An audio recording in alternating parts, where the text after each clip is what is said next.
भले ही चुनाव का ऐलान हो गया हो और आचार संहिता लग गई हो, लेकिन छत्तीसगढ़ के पूर्व सीएम भूपेश बघेल पर लटकी ईडी की तलवार हटने के बजाय और शिकंजा कसती जा रही है, क्योंकि महादेव सट्टा ऐप केस में ईओडब्ल्यू ने ईडी की शिकायत पर छत्तीसगढ़ के पूर्व मुख्यमंत्री भूपेश बघेल समेत 21 आरोपियों पर एफआईआर दर्ज की है। इस एफआईआर ने राजनांदगांव से लोकसभा चुनाव में ताल ठोक रहे बघेल के सियासी भविष्य को मुश्किलों में डाल दिया है।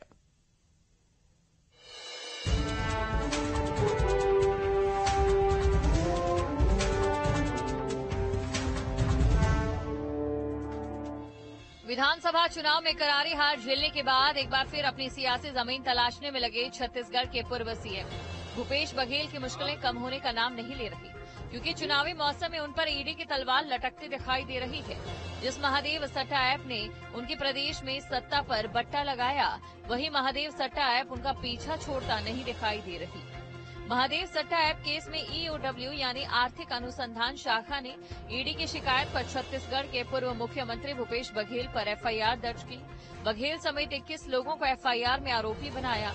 इसमें ऐप प्रमोटर सौरभ चंद्राकर, रवि उप्पल समेत कई अज्ञात पुलिस अफसर और कारोबारियों के नाम भी शामिल हैं।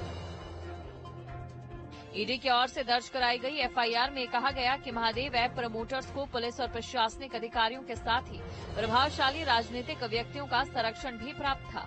महादेव बुक के ऑपरेटर्स हवाला के जरिए पुलिस, प्रशासनिक अधिकारियों और राजनेताओं तक प्रोटेक्शन मनी पहुंचाते थे। इन अफसरों और नेताओं ने अपने पद का दुरुपयोग करते हुए प्रमोटर से आर्थिक लाभ प्राप्त करते हुए अवैध संपत्ति अर्जित की। ईडी ने कई अचल संपत्तियों को प्रोविजनल अटैच किया। ईओडब्ल्यू में इन सभी आरोपियों पर आपराधिक षड्यंत्र रचने, धोखाधड़ी की धाराओं में केस दर्ज किया है। महादेव सट्टा ऐप में अपने नाम पर एफआईआर दर्ज होने के बाद छत्तीसगढ़ के पूर्व मुख्यमंत्री भूपेश बघेल ने पीसी कर केंद्र सरकार पर निशाना साधा।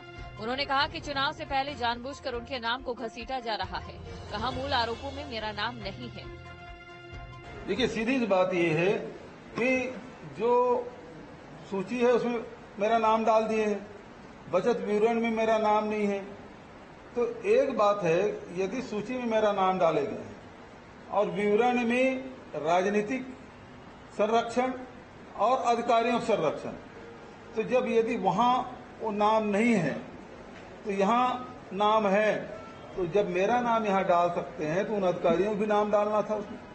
अब इसमें आप संबंधित ब्यूरोक्रेट्स, पुलिस अधिकारीगण, ओएसडी गण, अज्ञात निजी व्यक्तिगण, ये क्या है? एक एफआईआर में आप कांग्रेस जन लिखते हैं, कांग्रेस गण सबको लिख डाले।